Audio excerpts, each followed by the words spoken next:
Quando Margaret crescer, terá uma filha, que por sua vez será mãe de Peter. E assim será para sempre, desde que as crianças sejam alegres e inocentes e desalmadas. James Barrie, Peter Pan, 1911.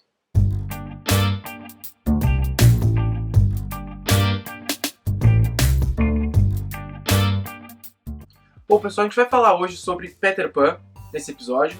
A história do menino que nunca cresceu, que todo mundo conhece, uma história bem conhecida. Enfim, Capitão Gancho, as aventuras na Terra do Nunca. Mas a gente quer focar nesse vídeo um lado diferente dessa história, o lado B. O lado, então, proveniente da própria leitura do romance. Para começar, a Wendy, que no filme aparece meio consolidada, já aquela história da família, a Wendy no livro é alvo de alguns questionamentos. Financeiro, sobretudo. Quando a Wendy vai nascer, a senhorita Darling e o Sr. Darling pensam se eles vão poder pagar, se eles vão poder sustentar mais um filho. E eles no final chegam, após vários cálculos, chegam na estimativa que sim, mas vão ter que fazer alguns esforços. Isso é interessante porque tem bem na atmosfera do livro que eles podiam escolher a opção não vamos ter ela, vamos botar ela no orfanato. Eles não citam isso, mas isso tá no horizonte intelectual deles e da Inglaterra do começo do século XX. O livro foi escrito, então, em 1911, e a gente sabe que essa é uma época de uma relativa paz na Europa, e uma época em que as vanguardas europeias estão muito fortes, e o livro traz isso, né? Essa atmosfera fantástica que o filme mostra muito bem, o livro também retrata. Sobre o narrador. O narrador é um narrador onisciente, mas não é um narrador em terceira tradicional. Como assim? Esse narrador, ele diz, eu vou contar pra vocês agora o que aconteceu em tal hora. Não sei se eu vou contar, na verdade. Vou ver o que eu prefiro contar. Se foi aventura tal ou aventura tal. E assim ele vai nos dando essas dicas, ele vai falando com o leitor, especulando com o leitor. Isso, uma técnica narrativa muito moderna, certo? Que vai começar justamente nessa época. Então o livro, ele se insere num patamar de literatura infanto-juvenil, mas também está inserido numa questão que a gente poderia discutir bem de vanguarda. Várias metáforas. O que é a Terra do Nunca, por exemplo? As terras do Nunca variam bastante, é claro. A ilha de John, por exemplo, tinha uma laguna com flamingos voando por cima, nos quais John ficava dando tiros, enquanto que a do pequeno Michael tinha um flamingo com lagunas voando por cima. John morava num barco que estava virado de cabeça para baixo na areia, Michael numa tenda indígena e Wendy numa casa feita com folhas habilmente costuradas. Ou seja, a Terra do Nunca, metaforicamente, seria essa imaginação que as crianças têm. Cada uma tem a sua, e o Peter vai no quarto, como o filme bem mostra, para chamá-las, então, para um outro lugar. Mas a Terra do Nunca também é um lugar consolidado. Essa ambiguidade está posta e o escritor não nos resolve. Sobre a narração, especificadamente. Foi uma sorte que o Andy tenha colocado o botão na correntinha, pois mais tarde ele salvaria sua vida. Ele já nos diz, ele está falando com a gente, tem outra parte que ele diz assim, eu solenemente prometo que tudo vai acabar bem no final. E outra ainda, tenha cuidado com o sininho. Esse tenha é pro leitor, né? Tenha você, leitor, cuidado com o sininho. Porque no filme eu acho que não fica muito claro, mas a relação da Sininho com a Wendy é conturbada, com certeza. Mas no livro é claro que ela tenta matar, inclusive, a Wendy. Esse é outro fator importante na leitura de Peter Pan. É que o Peter, mesmo sendo uma criança, ele mata e o narrador ainda diz assim, o Peter matou algumas pessoas na aventura hoje, mas ele nem lembra mais quem é que ele matou. E ele matou, esse é o verbo matar. E que no filme parece que a atmosfera é mais fantasiosa e mais infanto-juvenil que o livro. Às vezes o livro é bem mais cruel nesse sentido. Como já foi dito, 1911 as vanguardas europeias estão em alta, então essa ambiguidade, se a história é fantástica ou não, é muito presente no livro e o narrador não nos resolve. Leio. Em histórias fantasiosas, as pessoas costumam conversar com pássaros à vontade. E eu gostaria muito de, no momento, fingir que esta era uma história dessas e dizer que Peter compreendeu a ave e falou com ela. Mas a verdade é melhor. E eu só quero contar o que realmente aconteceu. Bem, eles não apenas não se entenderam, como também deixaram de lado as boas maneiras. Essa parte o Peter está tentando falar com uma ave e eles não se entendem. E o narrador faz questão de discutir essa história com a gente.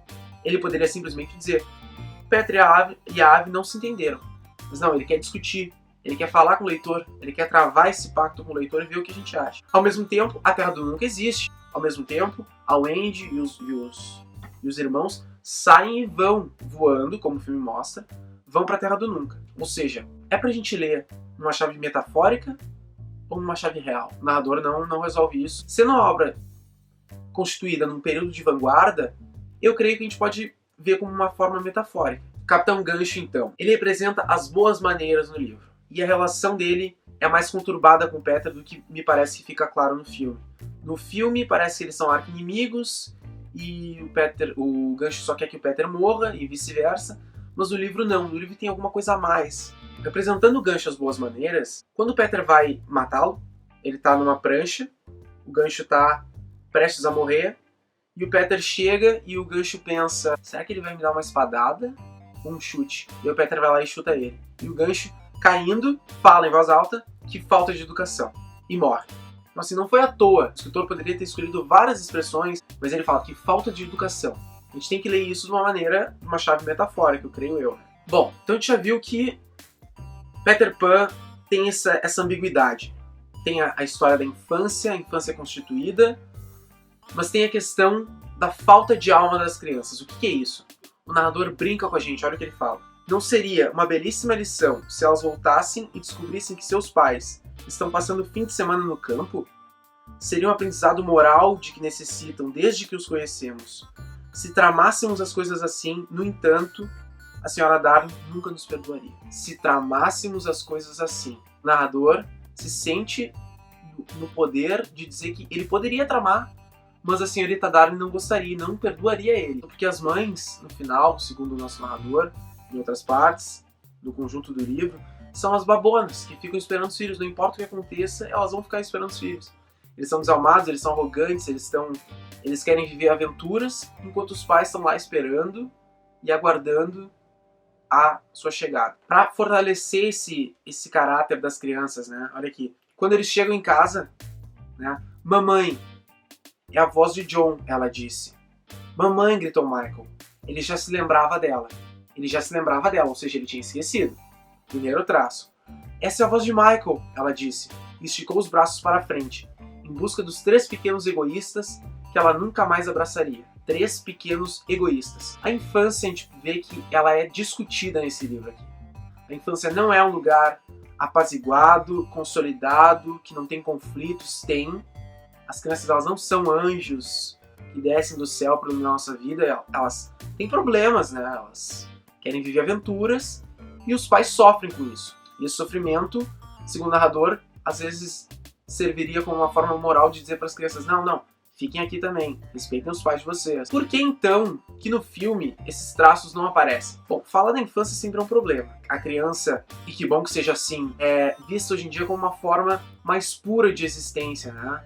Então, falar sobre a criança e mostrar as mazelas que pode e eventualmente ocorre é um problema. E o filme meio que se isola desses problemas assim. Como é que então a gente chega a isso? A gente chega em 1911, um livro que hoje é tido como infanto-juvenil, mas que, lendo ele, a gente vê que tem uma crítica à criança, a essa ideia muito forte. No século XVII e XVIII, e a gente vai ver esse processo histórico se deslanchando, nós temos a infância tida como uma categoria mais ou menos sólida de os irmãos Grimm, por exemplo, com o folclore alemão, tecem histórias morais sobre a infância, né? Então, a criança deve fazer isso, a criança deve fazer aquilo, ela não pode fazer isso, ela não pode fazer aquilo. Com o desenvolvimento da Europa, a criança foi aparecendo de outras formas na literatura, até culminar, então, em 1911, onde a gente pode fazer uma crítica ao modelo agora que as crianças já vão para a escola. A mentalidade não é mais que as crianças têm que trabalhar, elas têm que começar a estudar, elas têm que entrar para a vida adulta depois.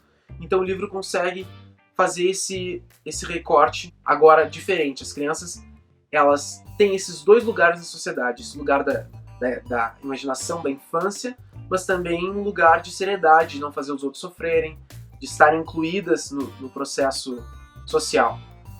Então, para mostrar esse caráter ambíguo que a gente acabou de falar, desse processo histórico, tem uma parte que diz assim, o narrador.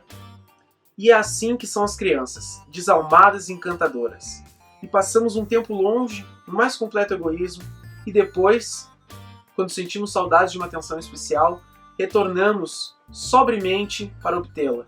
com a confiança de quem sabe que receberá beijos em vez de palmadas. Ou seja, eles sabem que estão fazendo, que os pais estão chateados, que estão sofrendo, mas eles fazem igual. Ambiguidade. Interessante também, já concluindo, é que a obra tem um caráter cíclico. Como assim caráter cíclico?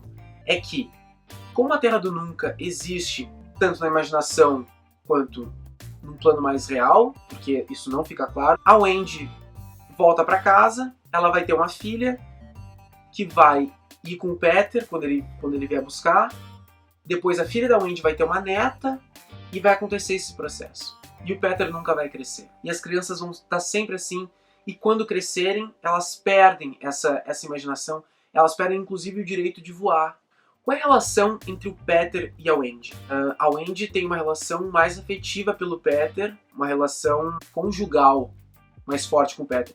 E o Peter, nesse primeiro momento, em contrapartida, vê a Wendy como uma mãe. A Wendy vai para a Terra do Nunca para contar histórias para as crianças, certo? Isso é a figura materna.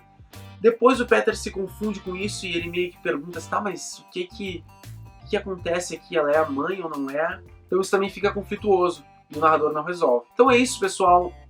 Leiam o livro, é muito interessante. Fiquem com o Drummond e até a próxima.